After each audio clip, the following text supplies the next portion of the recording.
चिड़िया शब्द का बहुवचन चिड़िया, ठीक है ना। फिर है तेज का विलोम शब्द क्या हो जाएगा?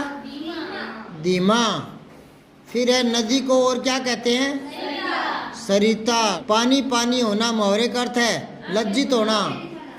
अच्छा, अर्थ देने वाला मुहावरा पूछा इसने, क्या है ये?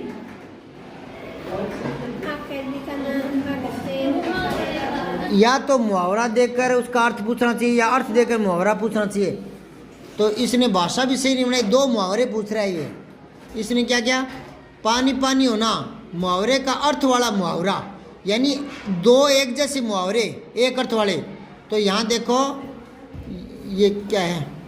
आंखें दिखाना तो डराना होता है, आंखें तो तैरना अलग है, आंखें चुराना।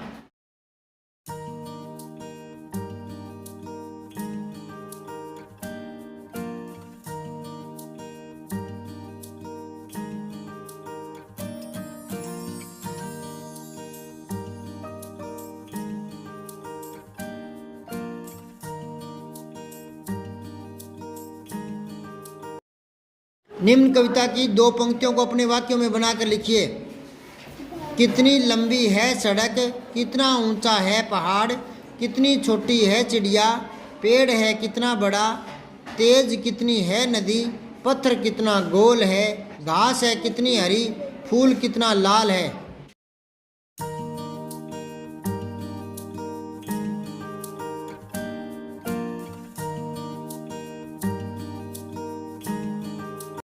अब है कविता के मूल भाव को अपने शब्दों में लिखो।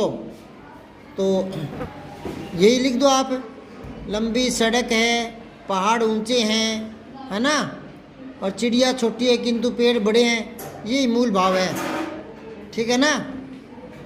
तेज नदी बहती है और उसके पास घास है, फूल भी बहुत प्यारे लाल रंग के फूल हैं। लिख लोगे? कविता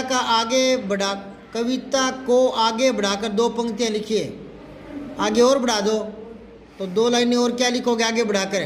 घास है कितनी हरी, फूल कितना लाल है। लिखो हरियाली है सबसे न्यारी, हरियाली है सबसे न्यारी, सबसे न्यारी हमें लगती है बहुत प्यारी। नीचे वाला लाइन लिख दो, हमें लगती है बहुत प्यारी।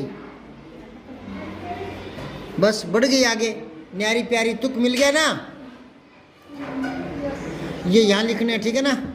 बाल कवि सम्मेलन के आयोजन के लिए सूचना पट की एक सूचना तैयार करो।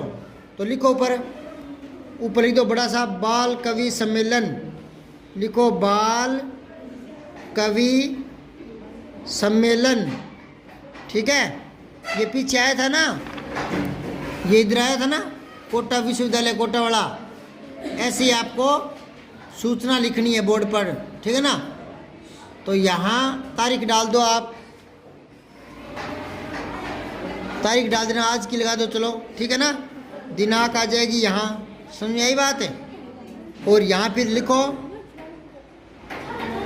राजकीय उच्च माध्यमिक विद्यालय जोधोनी उड्डों की ढाणी अकदड़ा लिख करके, है ना। और तारीख लगा देना, तारीख इतनी को बाल कवि सम्मेलन का आयोजन किया गया है, जिसमें कक्षा 6 से 10 तक के बच्चे, 12 तक के बच्चे भाग ले सकते हैं, ठीक है ना। और प्रथम द्वितीय तृतीय को पुरस्कार दिया जाएगा। फिर यहाँ लिख दो प्रधानाचार्य या नीचे कोने में, ठीक है। फिर 9वां देखो, पहाड़ पेड़ नदी पत्थर पुष्प वर्ण शब्दों में तत्सम और तद्भव को छांट के अलग करना है। तो तत्सम पहाड़ तो नहीं है, तो तद्भव में लिख दो पहाड़, नीचे लिखो पहाड़, पेड़ भी नीचे लिख दो कोमा लगा कर, नदी ऊपर लिख दो तत्सम में, पत्थर नीचे लिख दो तद्भव में, पुष्प ऊपर लिख दो, पुष्प ऊपर लिख दो, वर्ण भी ऊपर लिख दो। बस 3 ऊपर आ गए 3 नीचे आ गए, ठीक है।